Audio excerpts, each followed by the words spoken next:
following 5 exercises will help strengthen the arch intrinsic muscles and facilitate the process of aligning and restoring your feet. The only tools you'll need are bare feet and a hacky sack or small ball.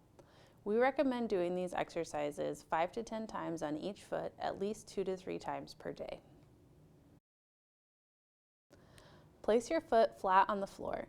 Keep the 2nd through 5th toes on the ground while lifting the big toe upward. Next, keep the big toe grounded and lift the 2nd through 5th toes upward.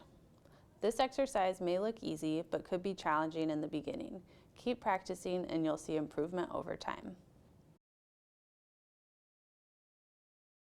With your heel on the ground, place a hacky sack under the pad of your big toe.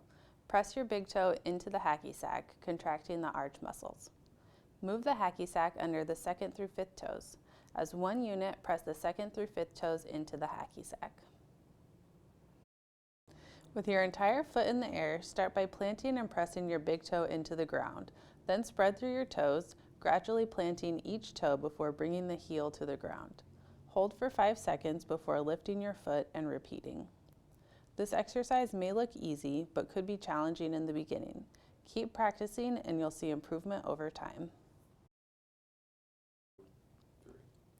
Keeping your toes and heel grounded, lift the arch upward by contracting the arch muscles. Hold for 5 to 10 seconds, then relax and repeat. Place a hacky sack under the base of your toes while keeping your heel flat on the floor. While contracting your arch muscles, use your toes to curl the hacky sack back toward the heel. It's normal for your feet to cramp during this exercise when you're first starting out, but as your muscles get stronger, the cramping will subside.